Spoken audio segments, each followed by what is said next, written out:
Shalom, selamat malam saudara yang dikasihi Tuhan Yesus Kristus. Selamat berjumpa dalam renungan pada malam hari ini. Salam sejahtera buat saudara semua dimanapun saudara berada. Damai dan sukacita oleh Roh Kudus melimpah senantiasa dalam hati dan kehidupan saudara semua. Sebelum kita mendengarkan renungan firman Tuhan, mari kita berdoa.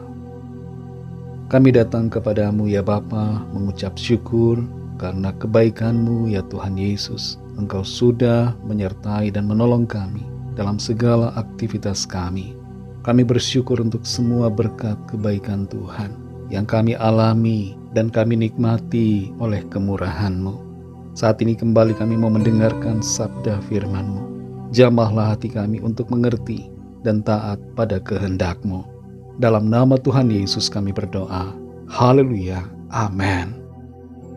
Saudara yang dikasih Tuhan, ayat renungan kita pada saat ini terdapat dalam 1 Samuel 8 ayat 6-7. Tertulis demikian. Waktu mereka berkata, "Berikanlah kepada kami seorang raja untuk memerintah kami."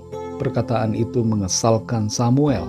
Maka berdoalah Samuel kepada Tuhan. Tuhan berfirman kepada Samuel, "Dengarkanlah perkataan bangsa itu dalam segala hal yang dikatakan mereka kepadamu.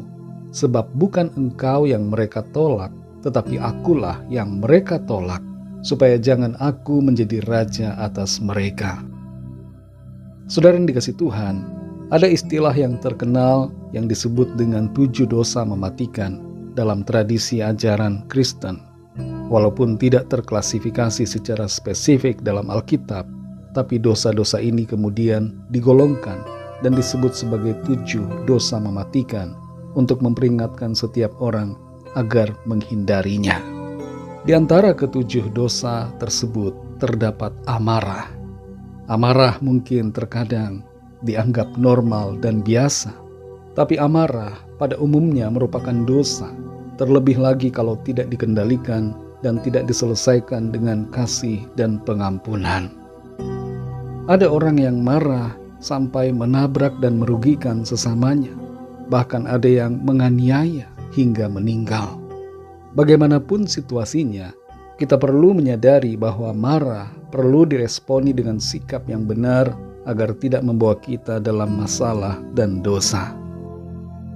Dalam 1 Samuel 8 ayat 6-7 ini, kita membaca bagaimana Samuel menjadi kesal karena permintaan bangsa Israel yang menginginkan seorang raja atas mereka.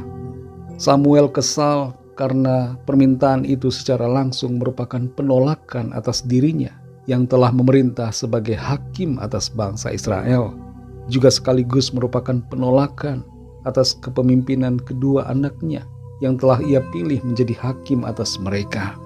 Walaupun memang anak-anak Samuel berlaku tidak adil dan tidak benar. Kekesalan perlu kita pahami pada hakikatnya sama dengan amarah. Biasanya kekesalan menjadi pendahulu dari emosi marah yang meluap. Kita perhatikan dalam ayat yang ke-6, dalam keadaan kesalnya itu, Samuel berdoa kepada Tuhan. Ia menyampaikan apa yang terjadi, meluapkan perasaannya, dan kemudian Tuhan mengatakan agar Samuel memenuhi permintaan bangsa Israel itu dan tidak perlu marah kepada mereka. Sebab bukan Samuel yang ditolak mereka, tapi Tuhanlah yang ditolak oleh bangsa itu. Dalam hidup kita ini, saudara, terkadang ada momen-momen ketika hati kita dipenuhi dengan perasaan kesal, frustrasi, dan marah. Mungkin itu berkaitan dengan kegagalan, ejekan, pengkhianatan, atau ketidakadilan yang kita alami.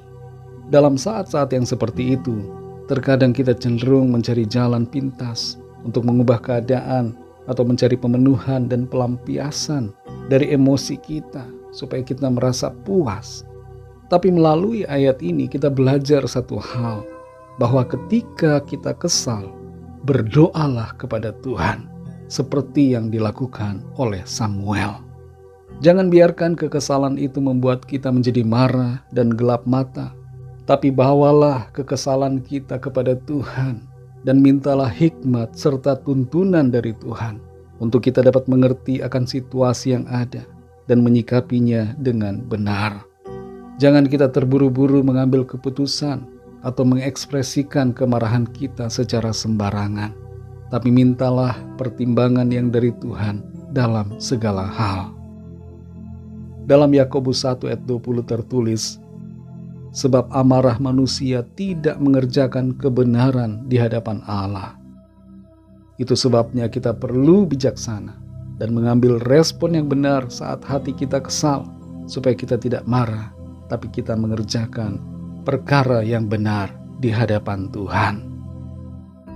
Saudara yang dikasihi Tuhan, apakah saat ini ada peristiwa atau seseorang yang membuat saudara kesal? Mungkin itu peristiwa di kantor, di sekolah, dalam pelayanan, dalam rumah tangga, keluarga, suami atau istri, orang tua atau anak, saudara, sahabat, teman, atau orang-orang di sekitar kita. Mungkin mereka telah membuat hati kita kesal. Mari jangan terjebak dalam kekesalan dan kemarahan, tapi bawa itu dalam doa. Minta Tuhan menolong kita untuk mengatasi kekesalan dan amarah, sehingga kita dapat bersikap yang benar. Mintalah hikmat dari Tuhan, dan mintalah hati kita untuk dipenuhi dengan kasih dan pengampunan yang dari Tuhan. Mari kita berdoa. Bapa Surgawi, Bapa dalam nama Tuhan Yesus Kristus, kami bersyukur untuk firman-Mu yang sudah kami dengar. Firman-Mu yang kembali mengajar dan membentuk kami dalam sikap kami, dalam respon kami, khususnya ketika kami mengalami kekesalan, ketika ada rasa marah dalam hati kami, ketika pikiran kami terganggu dengan situasi, hinaan, pengkhianatan, dan berbagai hal yang tidak adil atas kami. Tolong kami selalu Tuhan, penuhi hati kami dengan kasih-Mu, tuntun kami dengan hikmat-Mu, sehingga kami dapat bersikap yang benar dan melakukan segalanya seturut kehendak Tuhan. Berkatilah kami ya Tuhan di sepanjang malam ini, lingkupi kami dengan kasih dan kuasa-Mu. Berikan kami tidur yang nyenyak di sepanjang malam ini. Kami berdoa membawa setiap pergumulan kami masing-masing. Biarlah Tuhan melawat setiap kami dan menyatakan kuasa pertolongan-Mu serta mujizat-Mu bagi kami. Terima kasih Tuhan. Berkatilah bangsa dan negara kami Indonesia, juga semua bangsa di dunia ini. Berikan kedamaian, keamanan, dan kesejahteraan. Dan lawatlah dengan kasih dan rahmat-Mu, agar setiap orang dari segala bangsa terbuka hatinya untuk percaya kepadamu. Terima kasih Tuhan, dalam nama-Mu yang kudus, nama Tuhan Yesus Kristus, kami sudah berdoa dan mengucap syukur. Haleluya. Terimalah berkat Tuhan. Tuhan memberkati engkau dan melindungi engkau. Tuhan menyinari engkau dengan wajah-Nya dan memberikan kasih karunia. Tuhan menghadapkan wajah-Nya kepadamu dan memberikan damai sejahtera. Berkat anugerah dari Bapa Surgawi, cinta kasih karunia dari Tuhan Yesus Kristus, dalam persekutuan dan penghiburan Roh Kudus, menyertai kita semua sekarang ini dan sampai selama-lamanya. Dalam berkat nama Tuhan Yesus Kristus. Haleluya. Amin. Puji Tuhan, saudara yang dikasihi Tuhan, saya percaya firman Tuhan menjadi berkat dan kekuatan buat saudara semua, dan Roh Kudus akan menolong saudara untuk lebih lagi memahami kebenaran firman Tuhan. Tuhan Yesus memberkati saudara semua. Sampai jumpa dalam renungan yang berikutnya. Haleluya.